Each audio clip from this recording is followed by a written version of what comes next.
Eu quero saudar a você com a graça e a paz do Senhor Jesus. Nós estamos de volta com o nosso programa Caminhando no Livro dos Salmos. E hoje veremos o Salmo de número 2, um salmo messiânico. Fique aí conosco.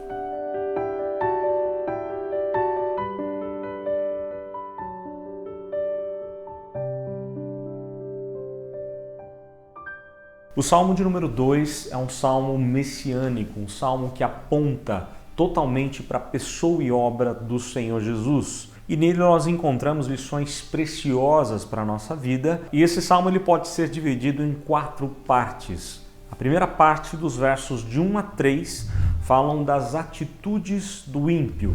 Lembram que o primeiro salmo falavam também das atitudes do ímpio, mas a ênfase do primeiro salmo é a atitude do justo, aquele que ama e tem prazer na lei do Senhor. A atitude do ímpio é totalmente diferente e o segundo salmo vai apontar isso para a gente. Então olha só os 3 primeiros versos, o que diz. Salmo 2, versos de 1 a 3. Por que se enfurecem os gentios e os povos imaginam coisas vãs?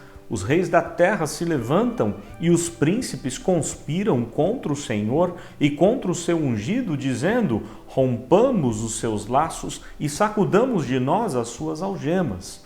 Olha só, essa é a figura daquele que não ama a Deus, daquele que é contrário à palavra de Deus.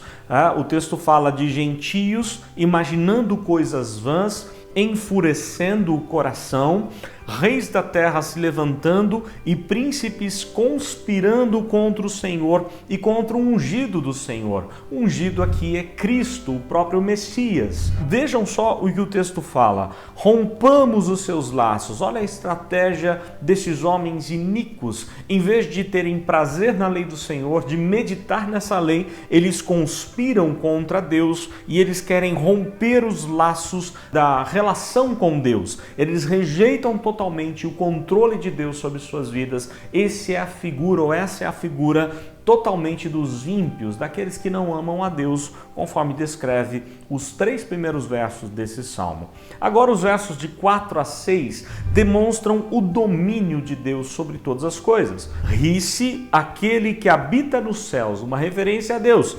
Ri-se aquele que habita nos céus, o Senhor zomba deles, desses que estão zombando de Deus, escarnecendo de Deus, conspirando contra os planos de Deus. Ri-se aquele que habita nos céus, o Senhor zomba deles. Verso 5, na sua ira a seu tempo lhes há de falar, e no seu furor os confundirá. No tempo certo Deus dará o fim a estes homens ímpios, a estes homens que tentam conspirar contra os planos de Deus.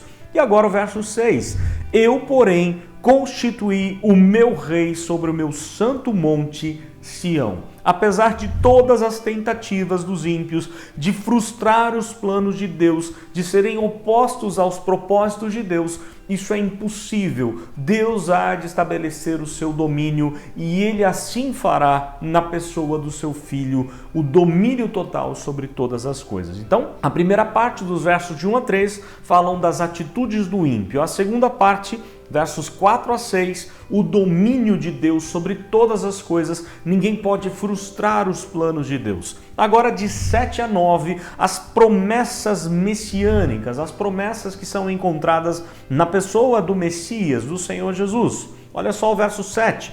Proclamarei o decreto do Senhor. Ele me disse: tu és meu filho, eu hoje te gerei, apontando para o Novo Testamento, o nascimento do próprio Filho de Deus. Pede-me e eu te darei as nações por herança e as extremidades da terra por tua possessão. Olha só, todos os povos, todos os lugares pertencem ao Senhor. Tudo que há aqui na terra é de Cristo, foi dado a Cristo e Ele assim é aquele que rege, aquele que domina sobre todas as coisas. Verso de número 9, com a vara de ferro as regerá e as despedaçarás como um vaso de oleiro. A vara de ferro aponta exatamente para a profecia de Jacó quanto ao filho, a um dos seus filhos, a Judá. E da descendência de Judá nasceria aquele que tem o cetro nas suas mãos, aquele que reina, que domina, que governa com a vara de ferro, com o cetro de ferro, ele vai reger e vai despedaçar como despedaça o vaso do oleiro. A ideia do juízo de Deus que virá sobre aquele que é ímpio, que não crê no Senhor. Cristo haverá de trazer juízo para cada um deles. E agora, a última parte do Salmo vai falar sobre a exortação a ter uma vida de sabedoria, andar de acordo com a lei do Senhor e não de acordo com a nossa própria sabedoria, mas com a sabedoria de Deus. De 10 a 12 apontam isso. Olha só. Agora, pois, ó reis, sede prudentes, deixai-vos advertir, juízes da terra. Deixa eu ensinar. Em outras palavras, Deus está dizendo para os governantes, para os juízes, para os ímpios que se acham tão sábios, e Deus está dizendo assim: deixa eu ensinar vocês um pouquinho, deixa eu advertir vocês, né? Sede prudentes. Não ande de maneira louca. Uma citação de Paulo aqui, né? Em Efésios 5, ele diz: vede prudentemente como andais, não como necios, e sim como sábios, remindo o tempo, porque os dias são maus. É a mesma ideia, o mesmo ensinamento. Aqueles que estão investidos de autoridade precisam andar com sabedoria, com prudência, com humildade, baixando a bola um pouquinho e entendendo que Deus é rei de todas as coisas. Servi ao Senhor com temor e alegrai-vos nele com tremor. Olha só, expressões magníficas mostrando que nós devemos ser servos de Deus. Ele é rei e Senhor de todas as coisas. Nós somos apenas humildes servos dele e nós devemos reconhecer o nosso lugar. Não importa a sua posição na vida, não importa se você tem faculdade, mestrado, doutorado, pós-doutorado, se você é juiz, se você é médico, não importa a sua posição.